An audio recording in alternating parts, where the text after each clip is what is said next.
Today's video is sponsored by Storyblocks. Oh, hey guys. You must be wondering where I've been these past few weeks. I have been in here, Vault 69, trying to learn Blender. Start. There you go. Now the reason for that is I've been wanting to design my very own action figure rather than just grabbing one from the internet, like a model. How cool would it be to design your very own 3D model? Last time I did, of course, just grab something from the internet, which is pretty lame. Quick recap for if you do not remember.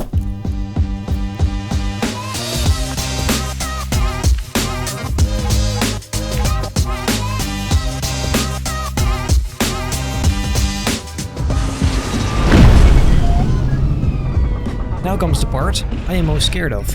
The painting.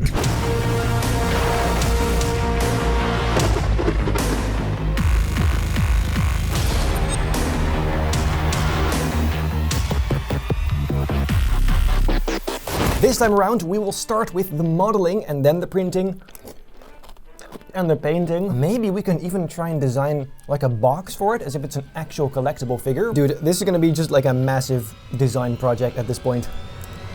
Over here I've got some sketches that Voltec sent me. They basically want me to make an accurate recreation of this so-called Deathclaw creature they discovered. According to them, these Deathclaws are a race of genetically engineered reptilian creatures originating from experiments by the United States government to create superior battlefield soldiers capable of carrying out high-risk missions in place of humans. And they escaped and repopulated into the wild. That sounds lovely. So, well, I have to try and recreate this model in Blender with our brand new skills. Bloody hell. So let's go to the office, the overseer's office, because this clearly is not gonna cut it. So I'll be right back with you. Let me just go and change, actually.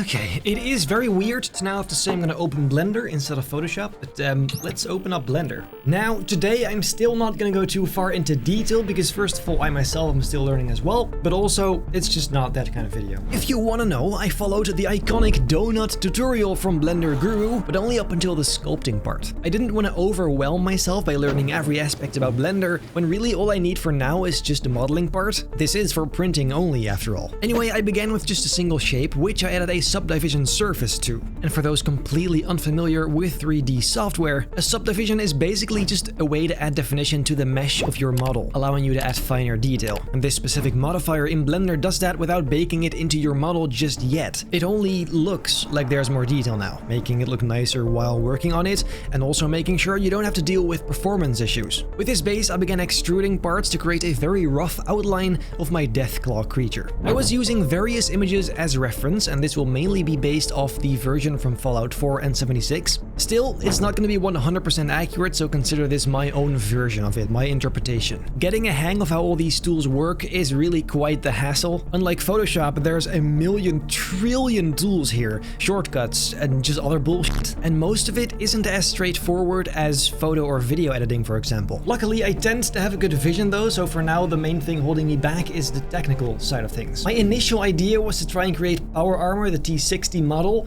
but I thought something organic may be a bit easier because it's not all that perfect. Like, you can have some imperfections and it's fine because it's nature. So far, all I've done happened in edit mode, but since I kinda had the rough shape down, I was ready to start sculpting the finer detail. My main struggle throughout this entire process was dealing with the amount of vertices and just kind of figure out the best way to set all of it up. I made the colossal mistake to apply a pretty detailed subdivision surface early on, creating a mesh that was way too complex. And that results in quite some lag towards the end. What I did find funny to see, however, is now that I've been going to the gym a lot, it's much easier for me to get the muscle placement accurately in there. Obviously, this isn't a human, but the essence is kind of the same, and many muscles ended up looking pretty damn good for my first attempt, I would say. The entire thing was still looking insanely smooth, though, so I decided to add some finer detail with smaller brushes. The horns were also missing, though, so I got to work on those first. And this is where I really started getting the hang of the editing mode a little more. I was very surprised by how nice these horns turned out, and they look pretty similar to the real thing as well. With a few subdivisions and sculpting, I harmonized them with the rest of the creature, and then I did a similar thing again, but with the teeth. I hate that I didn't record more of the sculpting process, but it kept going wrong, so I paused the recording, but then later I forgot to turn it back on.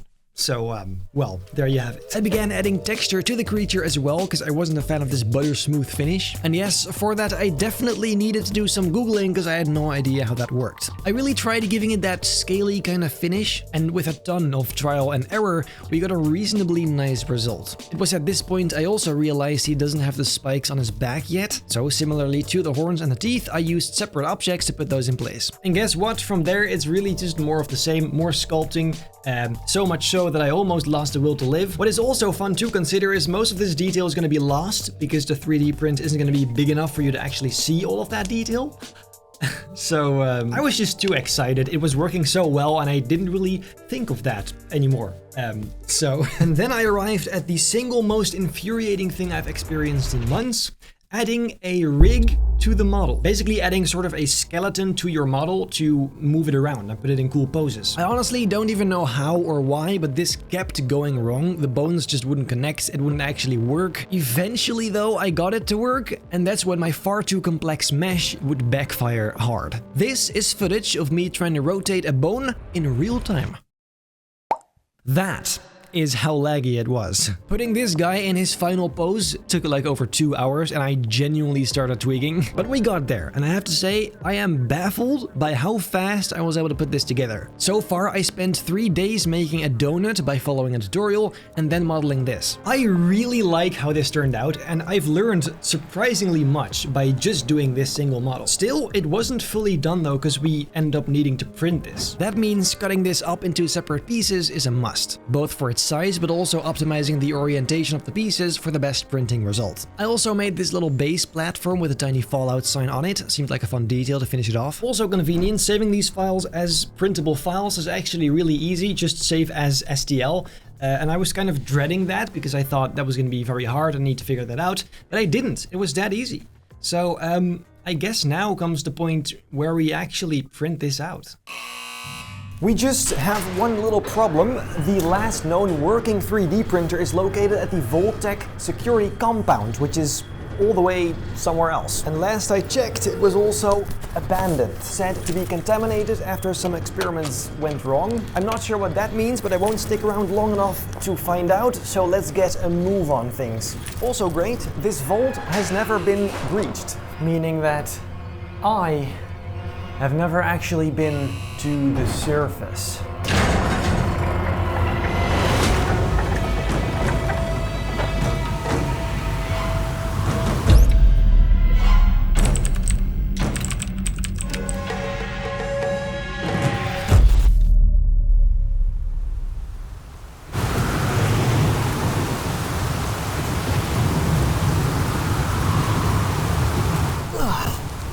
So it should be just a few miles west of the city, and they really weren't kidding. This looks like a shithole. Anyway, I'm going to be printing this using PLA, specifically the Bamboo Lab P1P printer located at the security compound. That does of course mean it's going to need quite some sanding and priming before we can actually paint it, but I think we'll manage. For now, I'll be sure to report back once I've arrived.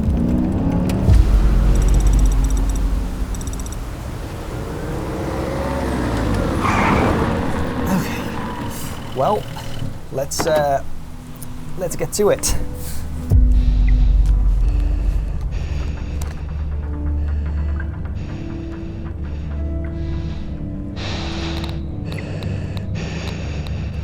Radiation levels seem decent enough, but I'm not risking it. This isn't some terrible horror movie where people make bad decisions.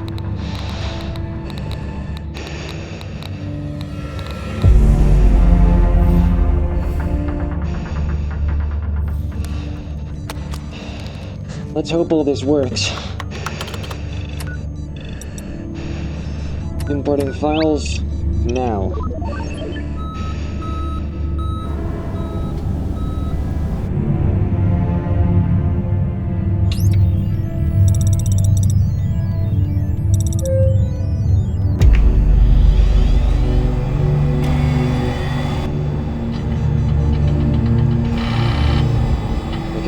how it goes. In the meantime, let me just... Wait, what is this?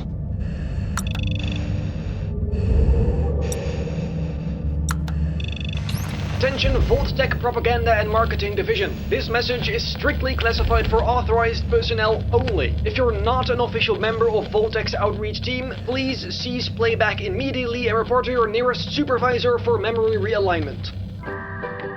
Our analysts have noted a concerning lack of quality footage in recent Vault-Tec broadcasts. Reports indicate recycled material, low quality messaging, and worst of all, a severe lack of pizzazz. This is unacceptable. But fortunately, Vault-Tec has secured a classified partnership with an external supplier, Storyblocks. This advanced archive provides unlimited access to high-quality stock footage, sound effects, images, and templates, 4K and HD, mind you, all for a single predictable subscription cost. No rationing, no extra fees, no hidden charges. Just pure, unfiltered content creation power. Our overseers have reviewed the asset library and confirmed that Storyblocks streamlines workflow, saving precious man hours that would otherwise be wasted in inefficient footage acquisition. Need motion graphics?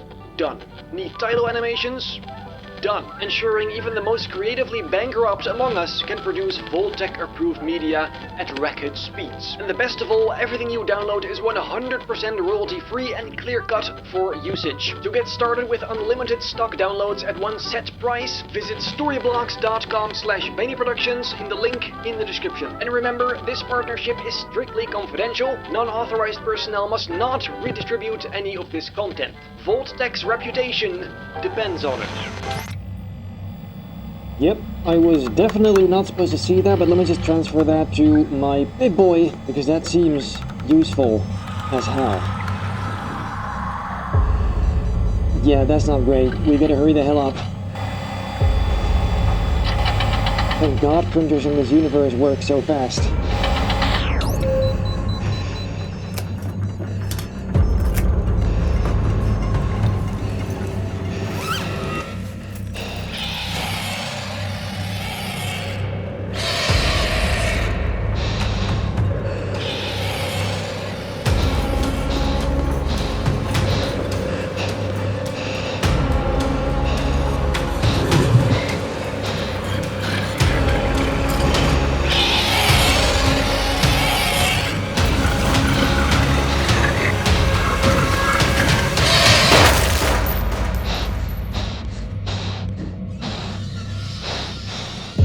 Shit.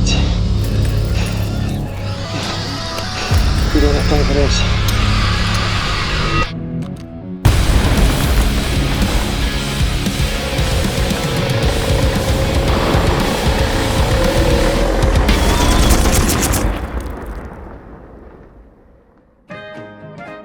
Ladies and gentlemen, welcome to my garage.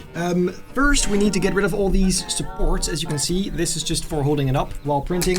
We do not need any of that, so let's go ahead and just remove that from print. And some of these parts are pretty delicate, especially around the nails. Ooh. Oh, looking over there, there's like a pin which should fit exactly into the hole of the base. I'll just make sure all of them are clear of these weird supports, and then you'll see me in just a sec. Once all the pieces were clear of the excess plastic, the next step would be sanding these down. On some parts, the printing layers really stick out like a sore thumb, so using various different sorts of sandpaper and files, I tried smoothing up the majority of the visible layers. And since we'll be using filler primer later, not every single bit needs to be perfect. It's mostly just the unique parts, such as the spikes on his back, his claws and his teeth. His head I also wanted to be particularly smooth, because well, it's the most important and iconic part of the Deathclaw. And I gotta say, it's quite a mindful task, to be fair. Just sitting there filing down these parts, you can completely turn your brain off and just have at it.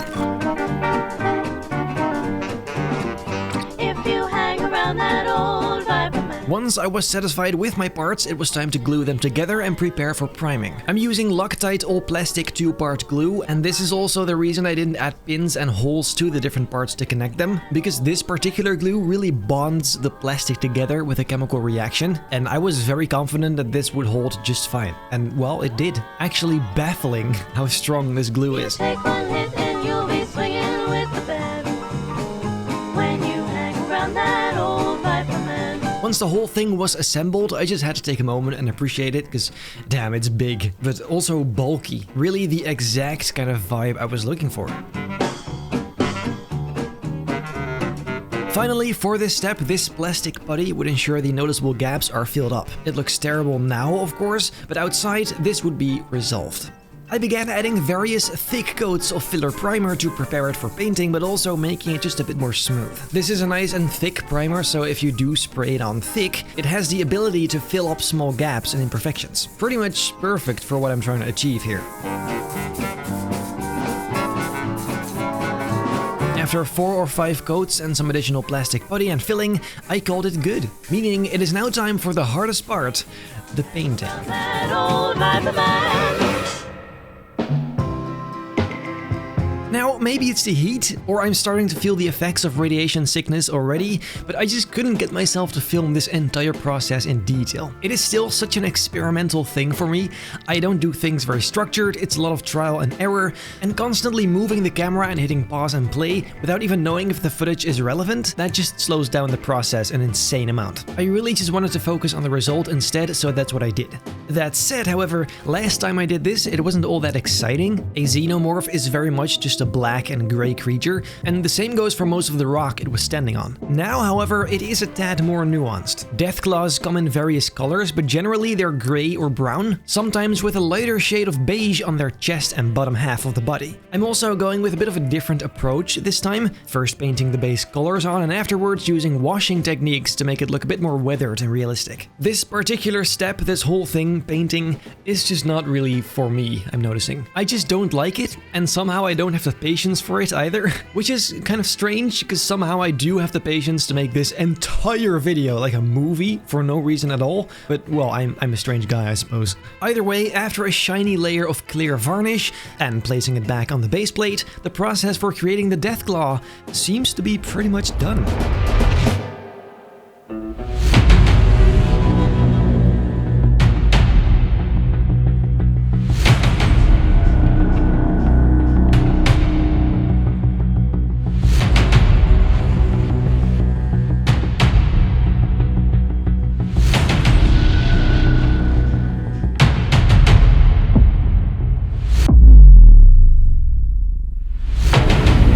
Is it perfect?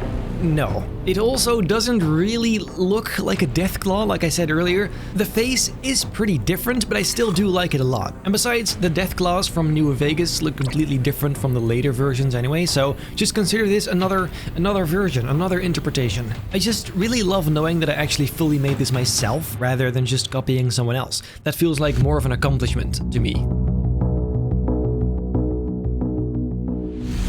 I'm not gonna lie though, I am kind of tired at this point, so I think I'm gonna leave the packaging up to our good friend Gary. I have no idea where he is right now, but I guess we're just gonna have to send him some pictures so we can get to work. Right, sending them over now. In the meantime, allow me to just go and enjoy the sun for a bit. I think I deserved it. In peace, please.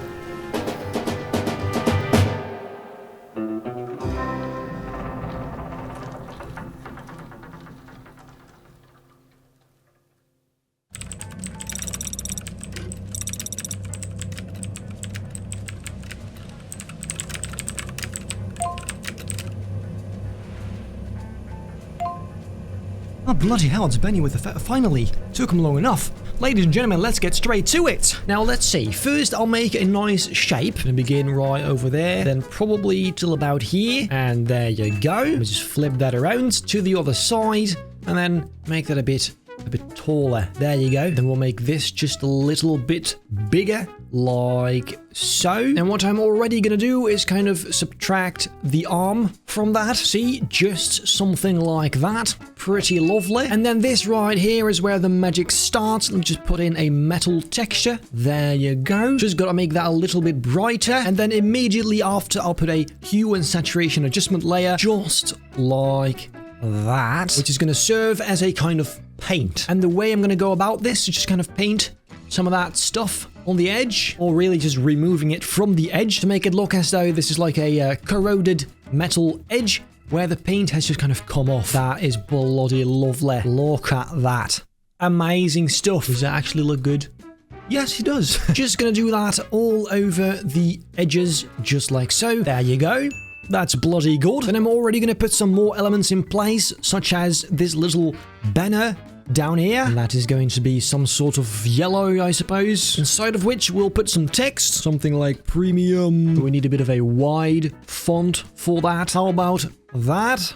Pretty good. Gonna make that blue for now. And some proper space. There you bloody go. Maybe even a little bevel on that. Oh. And let's also do Deathclaw already. Seems nice to have that on there. However, that font is not it. How about something like that? It's very similar to the Fallout logo text. But we can always change that later, of course. About the Fallout logo, we also need that. Here you go. Put that right on top.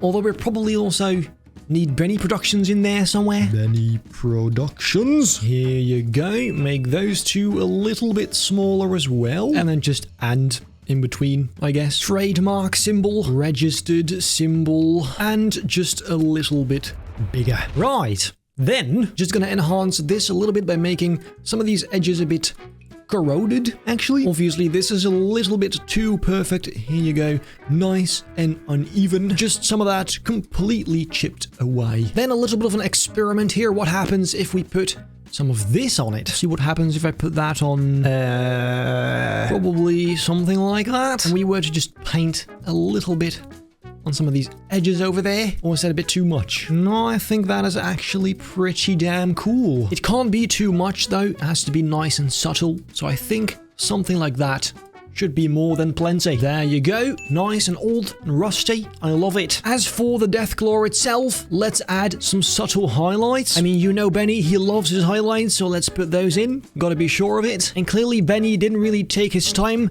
while making these, because I would just say put some lights, some extra lights, and you have these already, but not my problem. We'll just fix it in post, is what we say, eh? Just have Gary fix it in post. Thankfully, it does look pretty good. I won't lie. That really adds some dimension. Of course, need to fix the color and everything, but that's for later. First, let me just get this done and be right back with you. Then before anything else, let's also go and add some shadows just on these spots over here, where it kind of goes behind that packaging design, if you will. Also down here a little. Very subtle, but just adds a little bit of depth to it, doesn't it? There you bloody go. Then I reckon behind the beast, we put a little bit of a different color as well. Possibly just that yellow again. There you go. Then remove it, and we simply paint some very subtle light behind it. There you go. Is that nice? I'm not sure. Maybe instead just a bit of a hazy brush.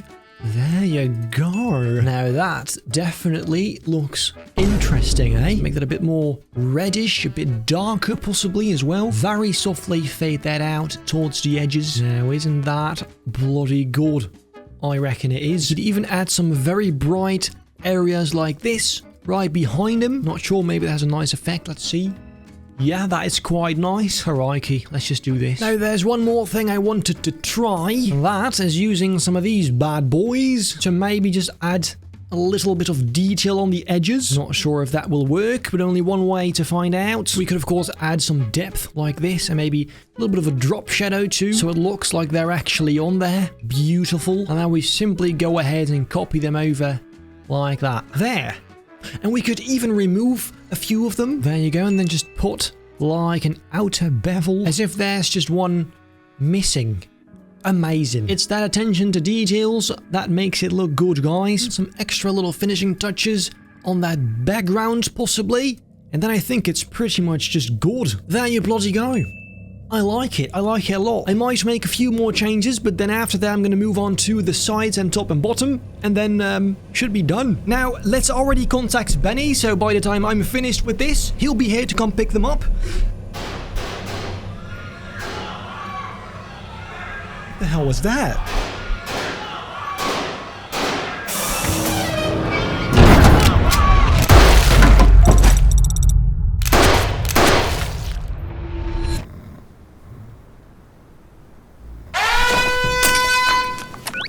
Oh, Gary's finished. Let's go pick it up. by now I have unlocked fast travel, so I think we should be able to just...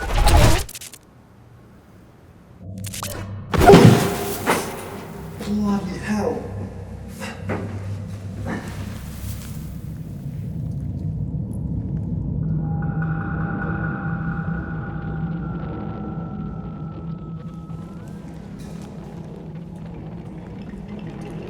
Hello?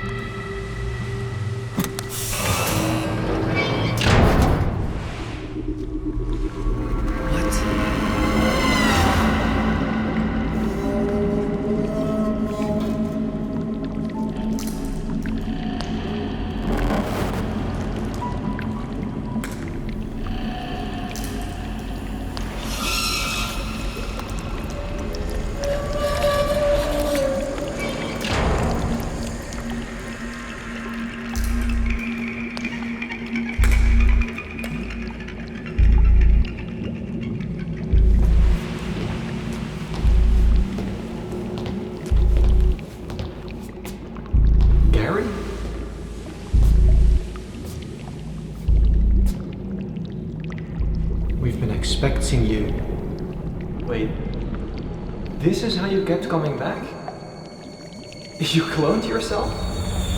I died for you. Over and over and over again. But I thought you just... I didn't know. It ends. Now. Gary, come. We can work this out, right? No!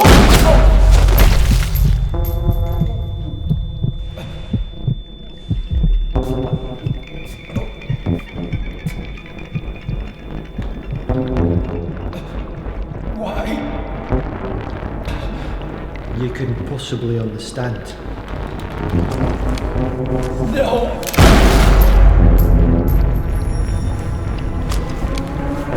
Is it done? Affirmative. Good. Just a few more to go then.